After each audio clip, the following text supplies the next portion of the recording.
Oke, langsung jawab ya, bahwa semua jenis makanan itu pada dasarnya bisa menyebabkan alergi, bahkan tidak hanya makanan. Tadi sudah disampaikan bahwa lingkungan, kemudian juga benda-benda, termasuk bulu hewan, dan sebagainya bisa. Jadi prinsipnya, apakah kacang kedelai utuh atau kacang kedelai dalam bentuk olahan menjadi bubur ataupun menjadi tempe, bisa menjadi sumber alergen.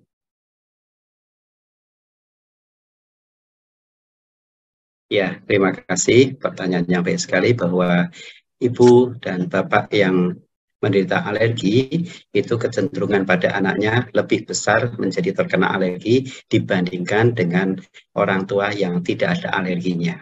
Nah, tetapi ini ada tetapinya bahwa sebagai sumber alergennya itu bisa berbeda. Misalnya orang tuanya alergi terhadap ikan. Mungkin saja nanti anak yang dialergikan tidak alergi dengan ikan tetapi alergi dengan udang. Misalnya seperti itu. Jadi tidak langsung begitu dari beberapa penelitian, tetapi jangan khawatir bahwa kejadian alergi pada anak dari orang tua yang menderita alergi tidak 100%.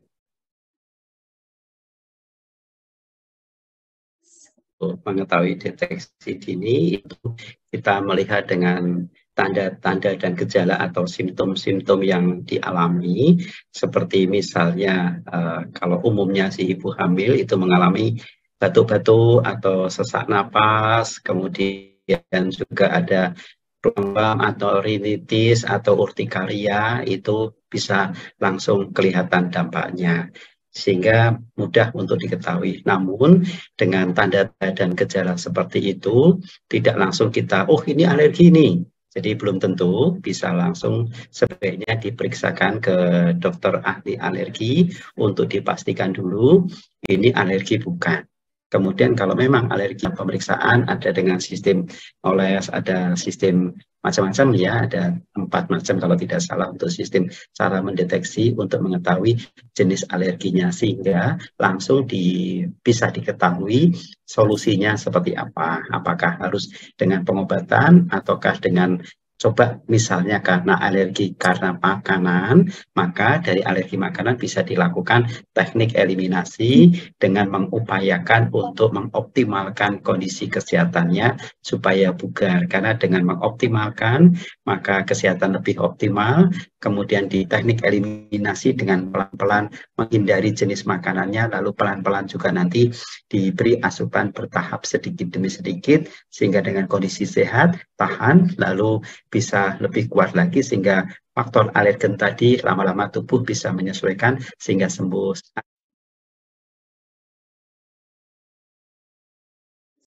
Jawabannya adalah bisa tidak, karena alergi bisa dari bawaan dari bayi lahir, bisa juga faktor dari genetika dari orang tua, dari faktor DNA-nya, bisa juga muncul di usia dewasa, bahkan juga pada saat usia dewasa tidak ada, tiba-tiba pada saat hamil itu mengalami alergi, itu juga bisa terjadi. Jadi kemungkinan alergi bisa muncul itu bisa dari segala usia, segala kondisi, dan segala waktu. Nah, yang penting kuncinya adalah kita upayakan kapanpun, dimanapun, dan bagaimanapun kesehatan kita optimal. Apalagi dengan kondisi hamil, dengan adanya perubahan hormonal, kemudian juga adanya perubahan kebutuhan nilai gizi. Nah, ini akan lebih rentan dalam berbagai macam kondisi, termasuk juga bisa munculnya alergi. Jawabannya untuk apakah ibu yang alergi, ASI-nya itu akan mempengaruhi dengan terjadinya alergi pada bayi? Jawabannya tidak, karena alergi itu bukan penyakit menular. Wah, lah ini kalau sampai semua lauk hewani lalu dihindari karena dari hasil tes alerginya itu positif, ini kasihan nanti jadi malnutrisi karena kurang asupan protein, terutama protein hewani kita pahami tadi sangat diperlukan ya. Kita harus waspadai dan pahami dari kesimpulan hasil tes alergi itu sendiri. Memang dari hasil tes alergi, antara lain dari hasil tes itu bisa memunculkan dengan kesimpulannya ini misalnya telur positif 2, ikan positif 4, kemudian susu positif 1. Nah, Lalu jangan kita menyimpulkan bahwa semua positif itu berarti alergi semuanya. Jadi kita bisa melihat semakin banyak tipnya, memang semakin kuat alergennya. Semakin sedikit positifnya, itu akan semakin lemah alergennya. Sehingga mungkin masih bisa dengan yang positifnya banyak, misalnya lebih dari 4, coba dieliminasi dulu atau singkirkan. Sedangkan yang positif 3, hati-hati atau sedikit saja.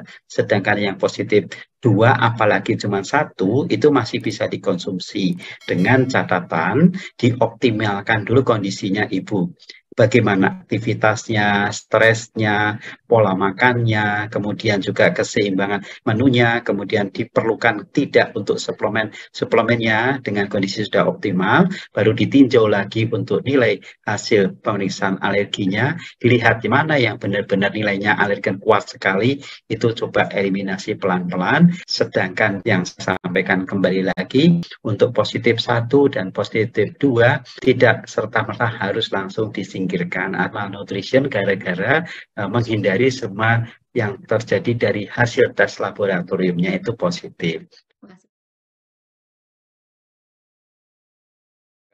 Nah, ini jadi kondisi ibu, tentu dilihat pertambahan usia, kemudian juga dari tingkat stresnya, lalu pola hidup, pola makan, itu apa perubahan tentu akan mempengaruhi tidak dengan kondisi daya tahan tubuhnya atau imunitas, dan juga terutama kebugaran tubuhnya itu sendiri.